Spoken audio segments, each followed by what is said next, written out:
Hello friends, good morning every one. வாங்க MCX market பற்றி discuss பண்ணலாம்.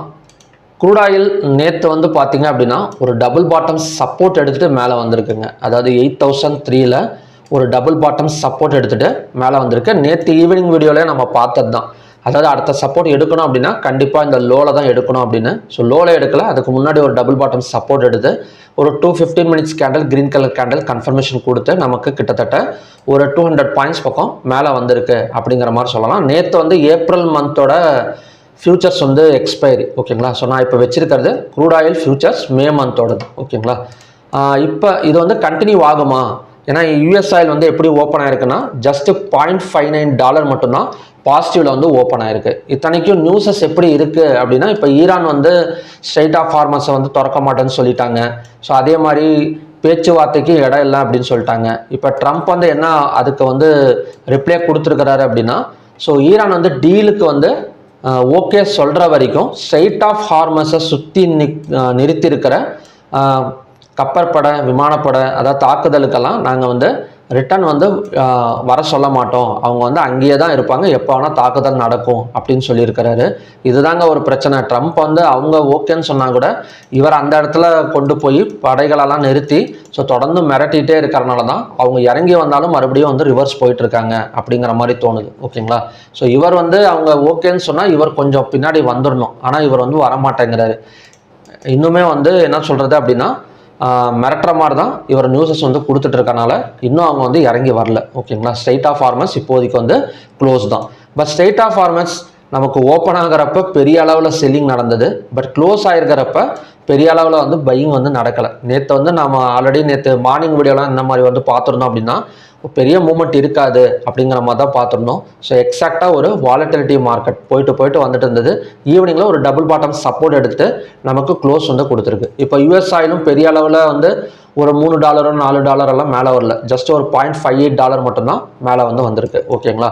அப்போ இன்னைக்கான பை சைடு பிரேக் அவுட் பாயிண்ட்னு எடுத்துக்கிட்டோம் அப்படின்னா ஸோ இந்த ஹை தான், ஏன்னா டபுள் பாட்டம் சப்போர்ட் எடுத்திருக்கு. ஸோ இந்த டபுள் பாட்டம் பேட்டர்னோட நெக்லைனுங்கிறது 8276. ஸோ இதை பிரேக் அவுட் பண்ணிட்டு ஒரு 5 மினிட்ஸோ 15 மினிட்ஸோ க்ளோசிங் வச்சது அப்படின்னா இதோட நெக்ஸ்ட் டார்கெட் வந்து 8434. ஸோ இந்த 8434 தான் நமக்கு வந்து இதுக்கு முன்னாடி வந்து ஒரு 1000 பாயிண்ட்ஸ் இறங்குனது பார்த்தீங்களா, அந்த சப்ளை நியூஸ் வந்து கிரியேட் ஆகி அந்த இடம் தான் பார்த்தீங்க அப்படின்னா 8434. ஸோ இந்த ஜோனுக்கு வந்தது ஒரு 15 minutes candle, red colour candle form ஆனது அப்படின்னா கண்டிப்பாக வந்து இந்த இடத்துல ஒரு 400 பாயிண்ட்ஸ் பக்கம் எக்ஸ்பெக்ட் பண்ணலாம். 8434 ரீச் ஆனது அப்படின்னா அங்கேருந்து ஒரு 400 பாயிண்ட்ஸ் டவுன் எடுக்கிறதுக்கு சான்சஸ் இருக்குது. ஸோ அப்படி இல்லாமல் காலையில் மார்க்கெட் ஓப்பன் ஆன இடத்துலேருந்தே கொஞ்சம் செல்லிங் கொடுத்துருந்தா கூட இந்த 8003ங்கிறது ட்ரிபிள் பாட்டம் சப்போர்ட்டாக ஒர்க் அவுட் ஆகிட்டு மறுபடியும் பார்த்தீங்க அப்படின்னா 276 வரைக்கும் ரீச் ஆகக்கூடிய சான்சஸ் வந்து இருக்குது. ஸோ எப்படி பிரேக் அவுட் நடந்தோம்னு நினைக்கிறேன். இப்போ 8276 பிரேக் அவுட் பண்ணால் ஸோ இங்கேருந்து 8434 வரைக்கும் ரீச் ஆகக்கூடிய சான்சஸ் வந்து அதிகமாகவே இருக்குது, ஓகேங்களா. ஸோ இப்படி தான் பார்த்தீங்க அப்படின்னா இன்றைக்கான மூவ்மெண்ட் வந்து இருக்கும். ஒரு ஒன் சைடு மார்க்கெட் போகுமா அப்படிங்கிறது டவுட்டு தான். ஏன்னா நமக்கு இந்த இடத்துல ஒரு ஸ்ட்ராங் ரெசிஸ்டன்ஸ் இருக்குது. அதனால் நமக்கு எப்படியும் பார்த்தீங்கன்னா வாலட்டிலிட்டி தான் நேற்று நடந்த மாதிரி. பட் 8434 வந்தாலே போதும், அந்த இடத்துல ஒரு செல்லிங் கன்ஃபர்மேஷன் வந்து கிடச்சிரும் நமக்கு, ஓகே. நெக்ஸ்ட் வந்து நேச்சுரல் கேஸ். இப்போ நேச்சுரல் கேஸ் பார்த்தோம் அப்படின்னா நேற்று சொன்ன ரெசிஸ்டன்ஸ் வந்து எக்ஸாக்டாக ஒர்க் அவுட் ஆயிருக்கு அப்படிங்கிற மாதிரி சொல்லலாம். அதாவது 255.9ல் எக்ஸாக்டாக ஒர்க் அவுட் ஆகிட்டு இறங்கிட்டு இருக்கு. இன்னைக்கான செல் சைடு பிரேக் அவுட் பாயிண்ட்னு எடுத்துக்கிட்டோம் அப்படின்னா ஸோ லாஸ்ட் கேண்டில் தான், லாஸ்ட் 15 மினிட்ஸ் கேண்டிலோட லோ தான் பார்த்தீங்க அப்படின்னா sell side breakout point. So இதுக்கு கீழே ஓப்பனிங் கொடுத்தது அப்படின்னா கண்டிப்பாக அடுத்த டார்கெட் வந்து 243.9 இல்லைனா 244.4 வரைக்கும் இறங்கிறதுக்கு சான்சஸ் இருக்குது. ஸோ நமக்கு நேச்சுரல் கேஸ் ஆல்ரெடி -0.64% டவுனில் தான் இருக்குது ஃபாரெக்ஸில் பொறுத்த வரைக்கும், ஓகேங்களா.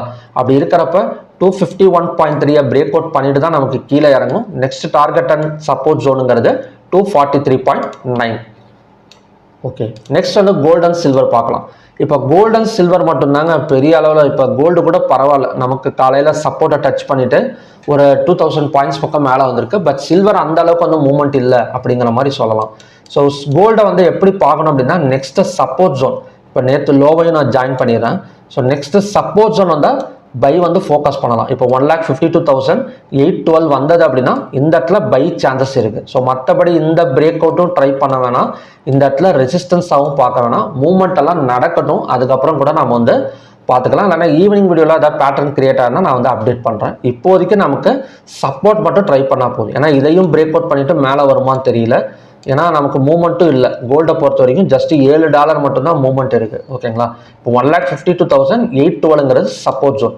ஸோ அந்த இடம் வந்தால் மட்டும் கொஞ்சம் மறுபடியும் அந்த சப்போர்ட் ஒர்க் அவுட் ஆகக்கூடிய சான்சஸ் இருக்கே தவிர, ஸோ மற்றபடி கோல்டு ப்ரெடிக்ஷனுங்கிறது இன்றைக்கி கன்ஃபியூஷன் தான். நெக்ஸ்ட் வந்து சில்வர் அதுக்கு மேலே சில்வர் சுத்தமாக மூவ்மெண்ட்டே இல்லை. இன்றைக்கி காலையில் ஓப்பன் ஆகிருக்கிற மார்க்கெட்டும் பார்த்தீங்க அப்படின்னா சில்வர் ஃபாரெக்ஸ்லேயும் டாலர் வைஸ் பார்த்தீங்க அப்படின்னா பெரிய அளவில் வந்து மூவ்மெண்ட் கிடையாது, -0.32 தான். ஸோ அதனால் சில்வரோட சப்போர்ட் ஜோன் 2,48,636. ஸோ இந்த இடம் வந்தால் மறுபடியும் வந்து மேலே வரதுக்கு சான்சஸ் இருக்குது. ஸோ இந்த இடம் பிரேக் அவுட்டு ரெசிஸ்டன்ஸ் எல்லாம் டவுட்டு தான். ஓகேங்களா, பார்க்கலாம் ஈவினிங்கில் ஏதாவது பேட்டர்ன் கிரியேட் ஆகிருக்குதான்னு பார்த்துட்டு நான் அப்டேட் பண்ணி விட்றேன். நெக்ஸ்ட் வந்து காப்பர் வந்து ஒரு நல்ல பைசைட் பிரேக் அவுட் அப்படிங்கிற மாதிரி சொல்லலாம். இந்த பேட்டர்ன் பார்த்தீங்கனாலே அழகாக இந்த இடத்துல வந்துட்டு ஸோ மறுபடியும் பைசைட் பிரேக் அவுட் நடந்து நமக்கு கிட்டத்தட்ட 1,266 1,270 வரைக்கும் வந்திருக்கு. ஸோ கண்டிப்பாக காப்பரை பொறுத்த வரைக்கும் நல்ல ஹை வந்து கிடைக்கும். இப்போ ஸ்விங் டார்கெட் எடுத்துக்கிட்டால் கூட ஒரு 1,296 வரைக்கும் வரதுக்கு சான்சஸ் வந்து காப்பரில் வந்திருக்கு. காப்பர் வந்து ஒரு பைசைட் பிரேக் அவுட் அப்படிங்கிற மாதிரி எடுத்துக்கலாம். ஓகே, ஸோ இதுதான் பார்த்தீங்கன்னா இன்னைக்கான கண்டிஷன்ஸ். க்ரூடை பொறுத்த வரைக்கும் ஒரு ட்ரிபிள் பாட்டம் சப்போர்ட் ரெடியாக இருக்குது. அதே மாதிரி ஒரு நல்ல ரெசிஸ்டன்ஸ் 8,434. ஸோ நமக்கு வந்து ஆல்ரெடி பாயிண்ட்ஸ் கொடுத்துருக்கனால கண்டிப்பாக கொஞ்சம் செல்லிங் வந்து அந்த இடத்துல நடக்கும். ஓகேங்களா, நெக்ஸ்ட் வந்து நிஃப்டி.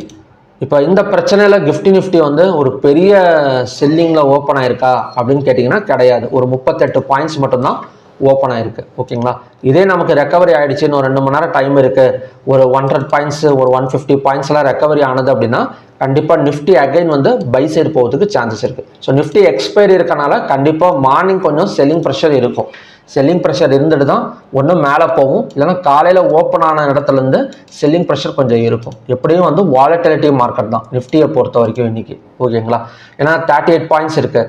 இப்போ இன்னொரு 2 ஹவர்ஸில் இன்னொரு 100 பாயிண்ட்ஸில் 200 பாயிண்ட்ஸ் இறங்குனது அப்படின்னா நமக்கு கீழே இறங்கிடும். ஓகேங்களா, பட் இறங்கிறதுக்கான சான்சஸ் கம்மி தான். ஏன் அப்படின்னா வேர்ல்டு ஸ்டாக் எக்ஸ்சேஞ்ச் நமக்கு பாசிட்டிவ்ல தான் இருக்குது, நெகட்டிவ்ல இல்லை. நேற்று கூட பரவாயில்ல ஒரு 5 பாயிண்ட் நெகட்டிவ்ல இருந்தது, இன்னைக்கு அது கூட இல்லை. ஜஸ்ட்டு நல்ல ஒரு 1.16 பாயிண்ட்ஸ் வந்து பாசிட்டிவ்ல தான் இருக்குது. இதுக்கு என்ன காரணம் அப்படின்னா இவங்க இப்படி தான் அடிச்சுட்டு தான் இருப்பாங்க, வேறு வழி இல்லை. ஸோ நம்ம வந்து இன்வெஸ்ட் பார்த்து பண்ணிட்டு போயிட்டே இருக்கணும் அப்படிங்கிற ஒரு கான்செப்டில் தான் இப்போ வேர்ல்டு ஸ்டாக் எக்ஸ்சேஞ்சில் இருக்குது. இதுக்கு முன்னாடி எல்லாம் நெகட்டிவ் நியூஸுக்கு வேகமாக வந்து இம்பாக்ட் கொடுத்துட்டு இருந்தது வேர்ல்டு ஸ்டாக் எக்ஸ்சேஞ்சு. இப்போ பாசிட்டிவ் நியூஸுக்கு வேகமாக இம்பாக்ட் கொடுக்குதே தவிர நெகட்டிவ் நியூஸுக்கு பெரிய அளவில் ஒரு இம்பாக்ட் வந்து கொடுக்கல. ஸோ அது மட்டும் இல்லாமல் அடுத்த சீஸ்ஃபயர் நியூஸ் வந்து இப்போதைக்கு இல்லை, அதாவது நெகோசியேஷன்ஸ் பேச்சுவார்த்தை இல்லைன்னு சொல்லிட்டாங்க. ஒரு பேச்சுவார்த்தை இருக்குன்னு அந்த நியூஸ் வந்தது அப்படின்னா அது இன்னும் பாசிட்டிவ் நியூஸாக வந்து மாறிடும். இப்போதைக்கு வேர்ல்டு ஸ்டாக் எக்ஸ்சேஞ்ச் பாசிட்டிவ்ல இருக்குது.